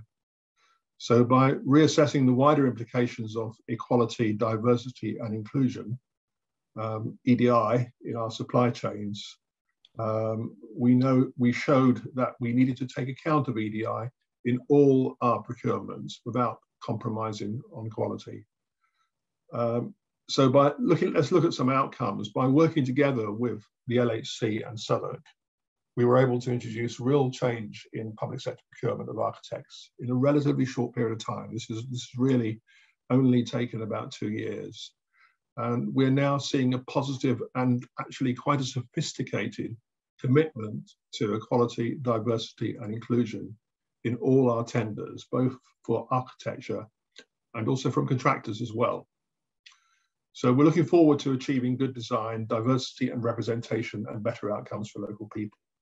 All departments in the council are now using the framework. So this covers new homes work, it covers work for the environment department, it covers education work. Every department is using it. And we also know that many other London authorities are also using the new framework. So, this is really great news. From nothing, we've got a large number of contracting authorities gaining access to this new framework. So it provides assured work and a growing confidence from a wider group of architects of how to work and collaborate in the public sector. And with most recent tenders, particularly for our larger projects, we're seeing multiple practices coming together to bid for new work, each demonstrating their individual strengths and bringing that to their submissions. And of course, in the tenders, we're also seeing better outcomes in design. And we can actually see this even in the early stages of tender submission, which actually reflect what local people are looking for in their buildings and public realm. In terms of new work, there's a slide which I'm sure Shona will show, which is just a snapshot of work that is in our pipeline. This doesn't include work that's already on the drawing board or work that's in construction. This is new work coming forward after 2022. This is just the minimum, really, I think, of work that's coming forward. £600 million of new investment, 1,500 new homes from 2022, which is part of the council's commitment, and also many other major projects in the pipeline covering all the various lots and value bands that Shona sent out. So we feel that the framework has been a success, but also that by the power of collaboration, Southwark and the LHC have been sufficiently agile to realise where we needed to do things differently to reflect what was actually needed to ensure that we had proper equality, diversity and inclusion in the built environment. Thank you. Thank you, Rod. Bruce. Over to Rod. Rod.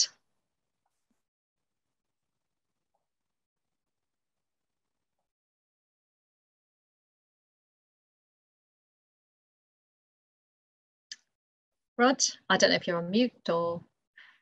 Yeah. Normally people are grateful when I'm muted. Right.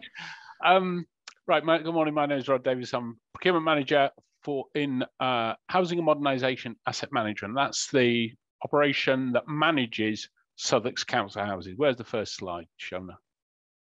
Right. And this is what we have, right? We have 55,000 residential units and 8,000 ancillary units that we've got to maintain and operate on a day-to-day basis, and a further sorry, something messaging me, it's just put me off my stride. 11,000 housing units are planned. Currently we are procuring, next slide, Shona, thank you, a small number of £835 million worth of construction contracts. There's just 4 contracts covering the next decade. These are alliance contracts, some of the things that were referred to before. We're also planning to use, using consultancy services to support this construction, in other words, through ADC and MDC, and we're starting to call off from EIS. We expect to award the first one next week, so, or at least, yeah, give notice of it. And then we have a program of term contracts for repair and maintenance of existing assets. And as you can imagine, it's quite big. We are the largest operator of lifts in any local authority, for instance, because we've got so many tower blocks. Next one, please. Where have we got to? Right. Our purpose is, and this is the thing we should never forget, we're not here to collaborate. We know that we're here to deliver warm, dry, safe, decent housing to residents, and everything else is secondary. We've really got to remember that. It's our customers. We're a business. Right. Next bit. So what we've got to do is try and do that by using the resources we've got effectively and efficiently in a transparent manner that's fair to everybody, because it's public money at the end of the day, to support local residents and business communities, to improve the local economy through our contracting and maximise opportunities, and that we getting contractors to do outreach to schools and training courses and all sorts, and apprenticeships, to use resources to achieve fairer future targets, and I will repeat this endlessly, to maintain a lesson learning culture. So we take forward the lessons into designing better contracts and better tendering process to achieve all these goals. And it's a challenging environment. Right. Collaboration with LHC. Right. Initially, when I first came here a decade ago, Southwark didn't collaborate particularly with anybody outside, and we didn't actually use frameworks very much, largely because we are the elephant in the room. Because if we climb into bed with you, we're normally so big we unbalance everything. Because if you've got 55,000 council houses to sustain, you've got very big contracts. So if you've got a framework that's worth, say, I don't know, £250 million for over its term for heating and water, and we troop along and say, right, we've got a contract requirement for £176 million, we've just consumed it all. And we just crowd everybody out. So we have to have a different way of working in a way. And honestly, you would get, other than LHC who are a bit brave, some framework providers looking at us very cautiously. Equally, we tended to think to have big contracts, but the lesson for us was that was not always successful. So through the decade, we've been looking at an evolving procurement. We don't have a big reputation or a high profile reputation for innovation, but actually we are steadily trying to learn lessons all the time. And what we call the hybrid price model, Shona calls the mean, that whatever it is, price model, we evolved that because we realized that best price was actually undermining our own business. So we had to come up with a better thing. We now recognize that we've actually got to look much more at contract management, because it's okay to get good contracts, but you've got to manage them. And this has come through a lot of it with learning, with collaborating with LHC. And I know I'm diverging from my original script, Shona. And the collaboration with LHC started at a very low level, and it was about confidence building. And all the comments that people made before about what the barriers to collaboration are, I disagree with. Actually, I think the biggest one is fear. Fear of actually opening your own mouth and telling the truth by itself. I mean, honestly. But it started at just officer to officer level. When this was Jennifer Castle when she was a young woman. She's still a young one, but she was very, very fresh off the boat and started, and we just got talking. And that's how we explored how we could work together. And that's how we built the relationship. And from there, it went forward. Wasn't really management resistance particularly, it was just, it takes time. But also the issue is that LHC needed to understand our perspective, not just deliver their perspective, but understand it takes us a long time to make a decision. Right, but what we can deliver is more expertise, and through collaboration with LHC, pulling on their expertise and resources, more bang per buck. All right, go on, do the next bit. Right, as has been mentioned earlier by David, framework management. One of the things that we did do, we're shifting today, and we're looking much more at contracts management and contracts compliance, but we reviewed the frameworks we actually used, and we're actually, I don't know whether it's surprised or horrified is the correct word we came across, we would arrive at, because we were shocked to discover that there are framework providers out there who are listing currently companies that have ceased operation. They're either bankrupt or been wound up or whatever, we don't know. But why would you do that? That means that when our officers go to try and call off from them, they're trying to call off from companies that don't actually exist. Somebody's obviously not monitoring it. Now, that's not the case with LHC, but what it does say is you need to, the framework providers must be active and manage their frameworks. Otherwise, frameworks lose credibility. The heart of effective framework management comes through engagement and collaboration, and it starts right at the beginning, its whole life, about designing a framework that it's fit for purpose. And you can only design it if you engage with the market and you engage with the client and engage with all the users. And out of that design, you will then create an attractive framework with attractive documents that 10 bidders can complete efficiently and economically to tell you the information. If you then effectively manage it, then people use it and more money comes in. And if you learn the lessons, then that will shape your future frameworks. Right, you want to talk about next one. This is the money we spend. I understand everyone's interested in the cash. This is just a sample of some of the term contracts we have, and we would look to using frameworks to deliver these. We ask ourselves the question, is it better for us to procure a contract ourselves, deliver it in-house where we can, or use a framework. And the rationale is, what is the best fit? What is going to give us the best option? Hence, through collaboration, we actually can find that we can encourage LHC and other frameworks providers to create frameworks that we can call off on and concentrate on the areas where our expertise is best placed. Next, go on. Right. And so we spend a lot of money. So the decision, other things we're looking at now, which we would perhaps look at frameworks and so on for, well, this one not, but spending money is £835 million for the 4 contracts, 10 years. Next one, another £20 million at lift maintenance. That could easily go out to a framework, or it could go for a term contract.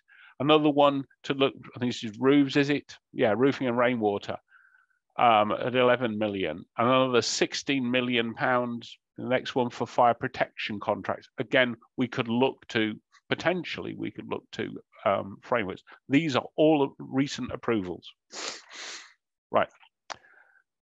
So we are now, I think there's been a change has occurred. In the old days, we would either procure ourselves, and that is make a contract, or we would buy into something and arrange that we would go to an existing framework. But existing frameworks tended not to be fit for purpose for our business.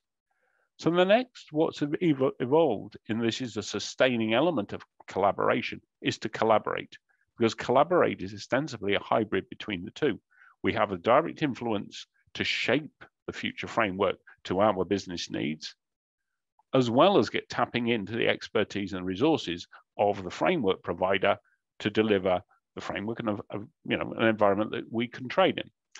That enables us to create a user-centric arrangement facility that focuses on our needs and the need, and at the end of the day, the ability to deliver services to residents.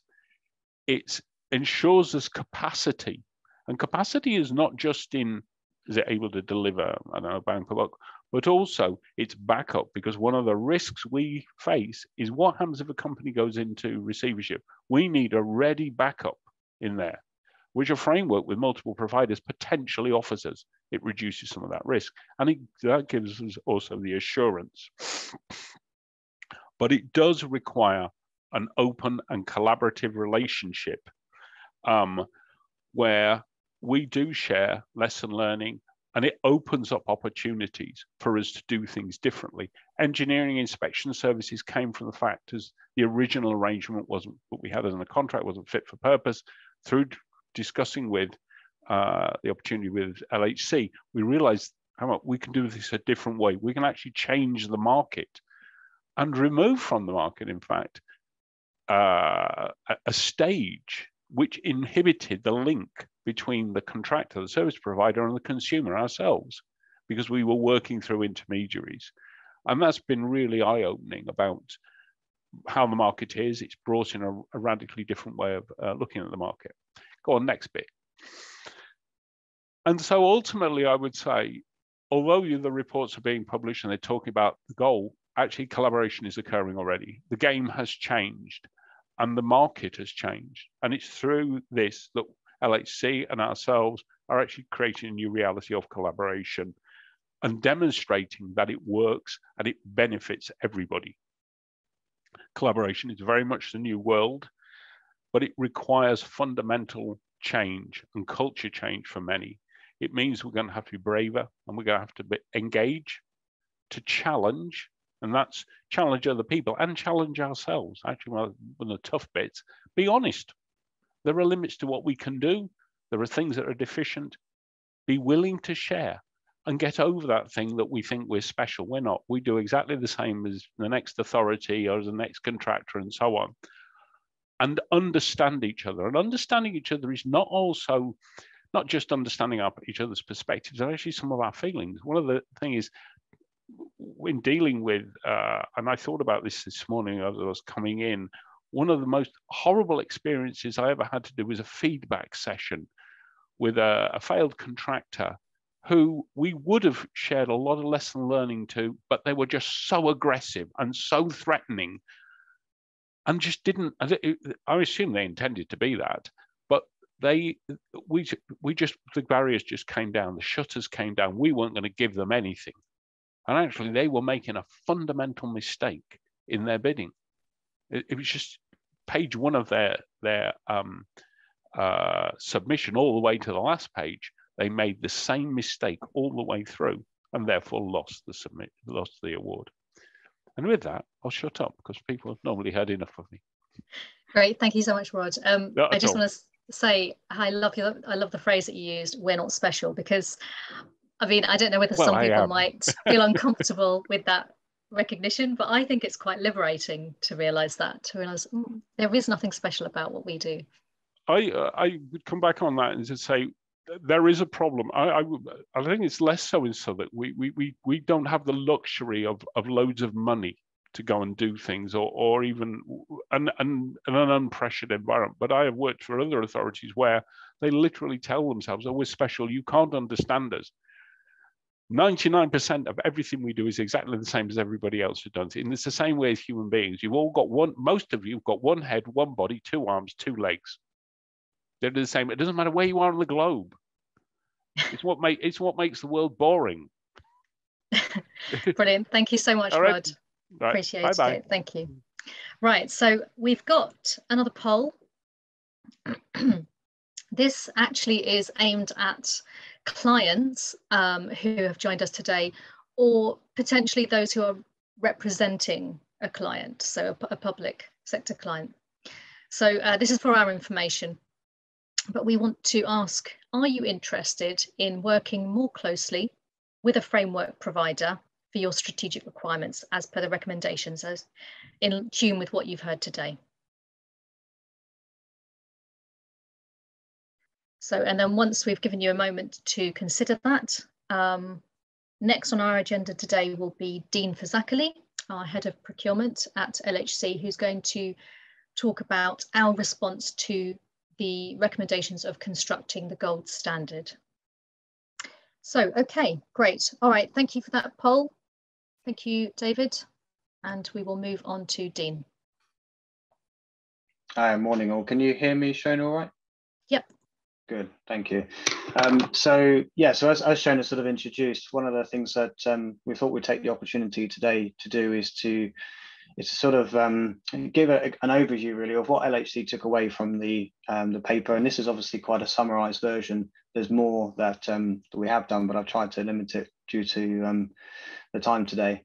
So to give an overview of what we took from the report, we then had a look at, where do we think we fit within that report as well in terms of the gold standard and what makes a gold standard framework provider, and where do we need to go, and what is our roadmap to sort of achieve the gold standard. So as I say, this is an initial sort of key themes for what a gold standard provider looks like. So intelligent framework assessment processes, so assessments that have a consistency in their approach, use of standardized assessment approaches, and those assessment approaches also being proportionate to the actual framework, to the assessment that we're doing. Definitely a focus on quality over cost, and clear pricing models that are not just used at the framework stage, but also then flow down into call-off contracts. And in terms of clear management roles and processes, again, that's having strategic KPIs and strategic performance management that's linked to the subject matter of the framework. And it isn't a generic approach, it is suited and customized to the actual framework itself and the priorities from that. And framework managers, and that's one of the clear things that came out through the report for us, is that the framework managers who work to pull together clients and contractors to align the strategic objectives, and then to work with the appointed companies on that framework to help deliver those client priorities. The third clear point, I think, which comes through loud and clear, is the transparency of workload and pipeline and long-term commitments. And framework providers like LHC, we're at our best when we can work with clients like Southwark, as we've seen today, to really look at your long-term plans, look at your spend, and work with you to help you have those conversations, using our frameworks with contractors to actually deliver a value for money and effective solution. And clear and honest commitment of spend, as David touched on at the early part of his presentation, not making over egging the pudding, I suppose is the term. So then in terms of where we think LHC currently sit within that, so LHC, by our nature, we are a non-for-profit framework provider. With a proven history of delivering successful frameworks. We've been in business, if you like, for over 50 years now. So I'd like to think that at this point we must be doing something right. We are a national framework provider, but we also recognise that we have to provide a regional support in order to deliver our best value service. So we have a regional business units who work closely with clients and appointed companies, and they're supported by a central function who provide best practice procurement and technical support. And as David touched on in the early part as well, we were an early adopter of the FAC1 Framework Alliance contracts, and we are a continued supporter and promoter of that alliancing contract. So then, in terms of our approach, our sort of we have a systematic approach to developing new products. So we go through various stages of engagement. We speak to our clients, we speak to our internal teams, we gather feedback on our initial ideas for the framework, and then subsequent to that, we then test those ideas with the wider market. So we carry out early market engagement events for future frameworks, and that's really our intelligent-led approach to make sure that when we go out to market, as much as we possibly can, we have linked the client requirements. We've understood what clients are looking for from that framework. We've spoken to the market about what can be delivered, and we matched our lot structures and our region structures and value bands and insurances and all that sort of element that makes up a framework to the to what suppliers can provide and how the market is generally structured for the subject matter. And sorry, Shona, sorry, Dan, you're beating me. The last bit just on our approach, I just wanted to touch on as well is around our lotting structures and our regional evaluations. And one of the things that we challenge ourselves within LHC and is around, because we are a national organisation, it's about getting that right fit for the framework of lotting and regional structures, and making sure that when we are going out to market, we have mechanisms in place that don't just favour sort of large multi-million pound organisations. We also have, as Shona touched on with the examples of Southwark and ADS, we are putting in measures that are attractive for SMEs and allow SMEs to apply for our frameworks, but also recognising that different contractors have different geographical limitations on where they can deliver, and that's something we're very keen to look at, working with our regional business units to understand the makeup for each framework. And then lastly, I'll just touch on our evaluation process. So LHC as a provider, we don't just do desktop paper exercises. Obviously, that is a large part of our assessment process, but where relevant to the framework, we will also carry out factory visits, and we score those as part of the assessment. As Shona touched on, where appropriate, also we'll do interviews as well. So we know that our evaluations are robust, and we're often told that what we ask for is more than other framework providers. And whilst that is something we will be looking at going forward, and I'll touch on that, actually we are fairly unapologetic of that, because we know that when we have gone through a process and when we have appointed contractors, we know that we are recommending to our clients good quality contractors that have been through a robust process to be appointed. So the last bit, just to touch on in terms of where LHC feel we fit within the gold standard. Sorry, Shona, apologies, just jump back for me. All right. In terms of our support, we, as I mentioned, we have regionally based technical specialists. We also have regionally based procurement specialists as well. So not just within the central team, but also from a regional perspective as well. So we can provide guidance and advice to clients to support with call-off contracts, issue resolution. We also can provide advice on call-off contracts, support with how to structure those, and as sort of Shona has mentioned, things like pricing models, questions to ask, that sort of thing, but also intervention and support when contracts are live. So our regional teams will monitor projects and support both sides where there is issues that can't be resolved locally. But I think that's, you know, from our perspective, when we looked at the gold standard, we thought LHC are in a good place. You know, we've been doing this for a while. And I think, you know, based on what I've said already today, I think we are doing a lot of the things that Professor Mosey has highlighted in the report. But one of the real benefits of this report for us is it gives us an opportunity to identify where we aren't quite there. And I think a good framework provider, a good organization should always be taking responsibility to look for where improvements are and not resting on our laurels. And that's certainly what LHC are doing. And, you know, that's nothing to be ashamed of. That's nothing to hide. It gives us a clear direction for improvement. And actually, the gold standard report links in very nicely with our own transformational change project that LHC have been on and are in the process of. And we kicked that off last year, looking at where we want to get to and what our future operating model looks like. So I've sort of listed, I guess, a roadmap, and I think it's also clear to me, it should be made clear that, you know, none of this will be done in a week's time. This is a roadmap. This is something that we will be developing, and some of these things will be quicker to implement than others. But just to run through some of the key points that from an LHC perspective, where we see developing and helping us to meet the gold standard.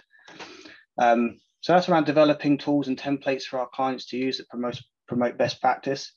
And I think one thing that is clear in the report, and one thing that's come out of this session, particularly in, you know, having Bruce and co from Southwark to talk about their experiences, is that framework providers can't do this on their own. This isn't something that we can do in isolation. We need the support of clients, and we need collaboration with clients to help deliver that. And in order to do that, what LHC will do is we will provide tools and advice and guidance for clients to help deliver their call-off contracts and procure their call-off contracts in the most best practice and beneficial way.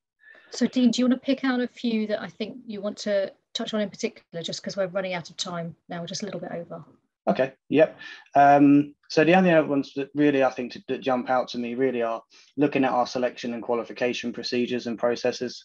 David Mosey mentioned around the PAS 91 and the common standard, and that's certainly something that we support and have been adopting, but we'll be looking at that in more detail. Development of our e-tendering system as well. The first hurdle really from a bidding process is to make sure that it's intuitive and it works and people can understand what they need to apply. So we'll be looking at improvements that we can make to that. Strengthening our framework monitoring and management process. That's obviously a clear gold standard requirement. That's something that we recognize we can be doing more of and doing that better. And then largely, I think the last one as well is around providing best practice training and knowledge articles, and that is something we do currently, but we'll be looking at, you know, what are the key issues in the market from a client's perspective, and helping to support those and provide training. So the last couple of slides, really, it would be remiss of me to come along today and not promote some of our frameworks and not make people aware of what is coming up on the LHC framework pipeline. So I've added links into there where there's already information out in the market around this, but our PVC windows and doors framework is currently out to tender. That closes fairly shortly, so the 1st of March. Our Case 7 supply of kitchens framework, that will be coming out towards the middle to end of March. And we've already got an advert there if you want to register, interested in that. And then these 4 frameworks here are to be released later this year, but we will be starting to do market engagement shortly on these. And we have various adverts that are already on our e-tendering portal. So if you are interested in any of these, we certainly encourage you, register your interest in it. You may find later on it's not quite for you, but actually by registering your interest, we have your name and we can certainly keep you updated and invite you to future pre-tender engagement that we're going to be carrying out for these. Brilliant. Thank you so much, Dean. That's fantastic. Thank you. Great. All right. We are just slightly over. I'm just going to do one more poll before we move into the next stage, which not everybody will want to stay for, but we just got one more poll here to ask everybody that's joined us today, which themes would you most like to cover at a future webinar? So would it be more on the construction playbook, on constructing the gold standard, procuring modular, net zero, early supply chain involvement, the framework alliance contract, price evaluation, or fire safety? So as I said, not everyone needs to stay for the next section. So it's mainly aimed at newly appointed companies. So that would be the MDC framework providers. But actually, if you're an appointed company, you just want a refresher, you're more than welcome to stay. We won't be sharing the slides in their exact format as they are today, but we will share the recording.